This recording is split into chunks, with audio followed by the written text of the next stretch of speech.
You know what's crazy?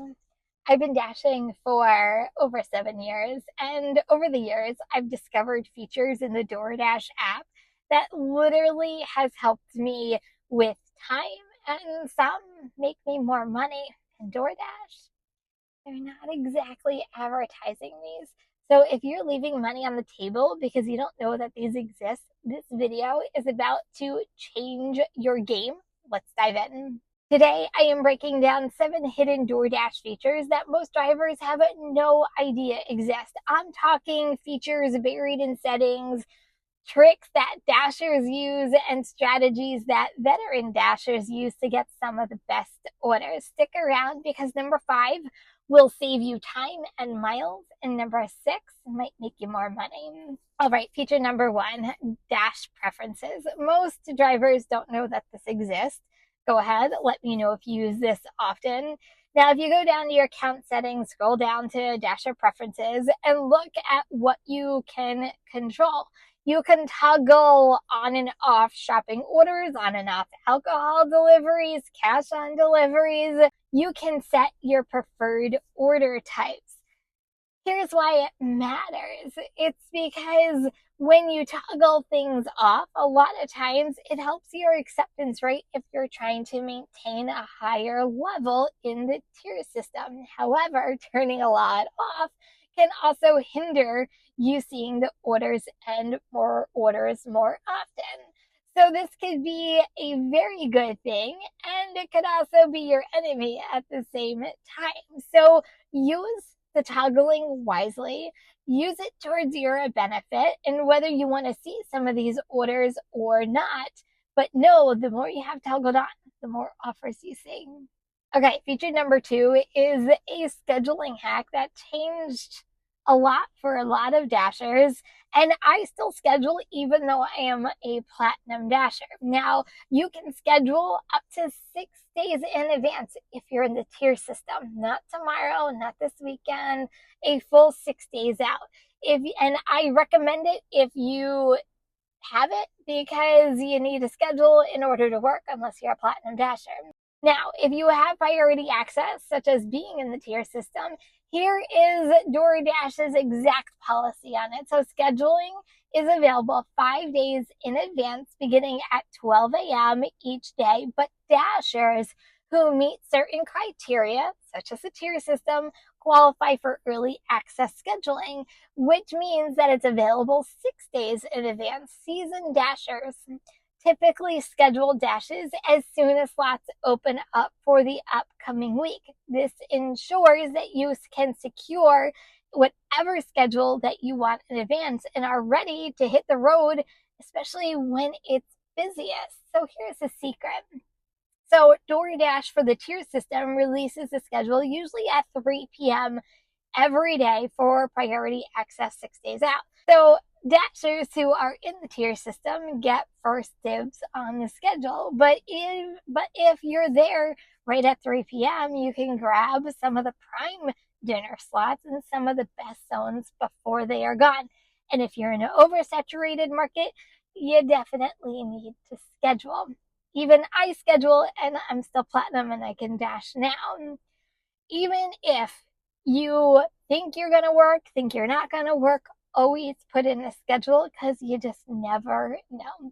This one feature alone can honestly increase your earnings because if you're scheduled always during peak times and high demand areas, guess what? That it has the biggest earning potential for you.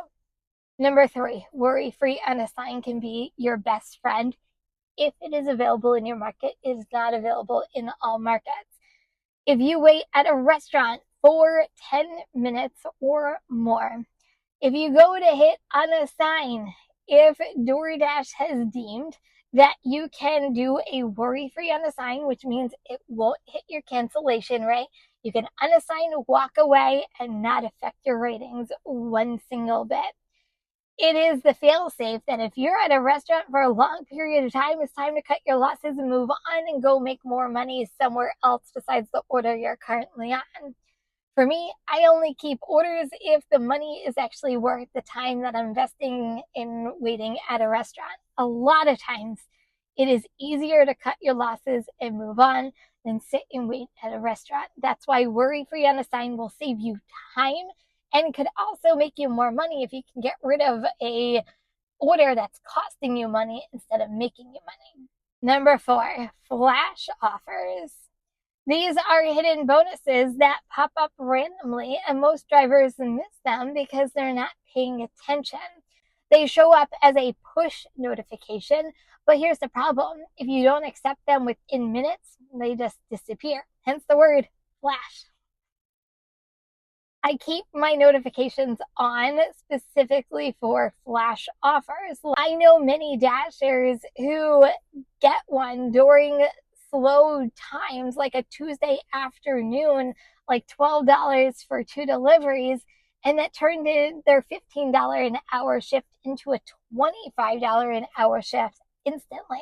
The algorithm seems to send these when your zone is desperate for drivers. So if you're already dashing and you get a flash order, jump on it. It's basically free money for orders that you were going to take anyway and work the app.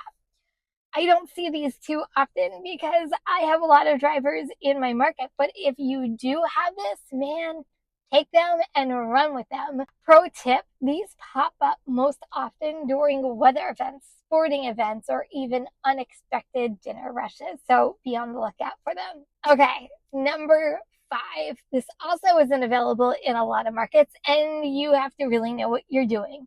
But if you get an order for shopping and it's a Walgreens, CVS, something quick, under 5 items, and they're sending you to a store 5 miles away, and you have one that's literally a block away from you, you can shop at the closer store.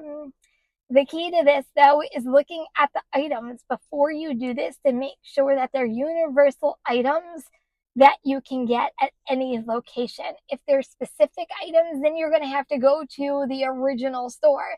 But I'm talking if you get a convenience store order for 2 bottles of soda, 2 bottles of water, something quick and easy, you can do this in the app. And the way to do this is go to the store, that wasn't the original store, and it'll say, you'll be gray, it'll say directions. If you hit directions and then go back to the order, you can hit arrived at store, and then you can hit shopping and shop at that current location.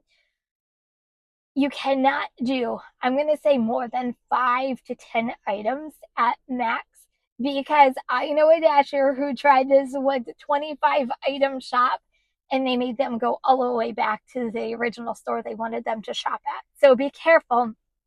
Use this sporadically. Don't use this as a rule of thumb, but it could save you miles and time, and in the long run, money, because you can move on quickly to the next order. Feature number 6, the Pro Shopping Program. If you like shopping, if you enjoy shopping, you need to honestly be a part of this program if you can. So by doing this, basically just make sure that shopping is toggled on, and this gives you access to shopping for grocery orders from stores, and sometimes they can lead to bigger and better tips. So pro shoppers, they get larger orders. Sometimes that's a double-edged sword because you can get larger item counts as well. So you have to make sure that when you're looking at these offers, the item counts definitely match the time you're investing in it and also what you're actually shopping for. But I'm talking being a pro shopper, you can see orders $20, $30 or more. And sometimes they're quick and they're easy, 20 minutes and you're done. Now the catch is you need to maintain high metrics for the rating system within shopping. You need to check what your local market is as far as the rating system is concerned, because each market is different when it comes to this. But if you can maintain it and stay within the Pro Shopper program, it can make you more money, but it's a lot more physical and you're going to be doing a lot more work. Feature number 7, the last one, and I'm going to call this the efficient routing override. So DoorDash's GPS isn't always that great. It's not great at all, to be honest with you. But you can override it. So when you accept an order, DoorDash gives you a route and takes you right into it. But you can also hit a little tiny button that says use my navigation, or you can go into your account settings and change your navigation to Google Maps, Waze, Apple Maps, whichever one you prefer. This matters because DoorDash routing doesn't account for real-time traffic, construction, local shortcuts, and especially if you're in a market that has on-time rating. I personally use Apple Maps because it routes me around accidents, shows me where traffic is, and it really gets me there the most effective, and it also gives me several routes to choose from. Here's the advanced move. Before accepting an order, look at the drop-off location. If you know a faster route than what DoorDash will suggest, factor that into your decision. And also look at traffic. You know the traffic around your own area. A 15-minute DoorDash route might be like 8 minutes if you take some of the back roads. Only you know your market better. I can honestly say a lot of times I shave off time on my delivery because I know the ins and outs and side streets better than anybody else. But more delivery per hour means more money. It's just simple math. All right, those are the 7 hidden DoorDash features that most drivers don't know exist. So we're talking dashing preferences, scheduling 6 days out if you're in the tier system. We're talking worry-free unassigned, flash offers, choosing a different store to shop at, pro shopper program, and rerouting and routing overrides when it comes to the GPS. If you implement some of these, you'll probably see a difference in your earnings, if not the time you're spending on each order. I'm not exaggerating. These exact strategies have consistently helped me maintain 25 or more dollars per hour and consistently make over $1,000 per week. So let me ask you, are there any hidden features that you love or that help you make you more money on DoorDash? Or which one of these are you going to try next because you never heard of them? Go ahead, drop a comment and let me know which ones work best for you. I do a DoorDash video almost every single day. If you're looking for the next one to watch, I'm going to suggest this one up next. I'll see you over there.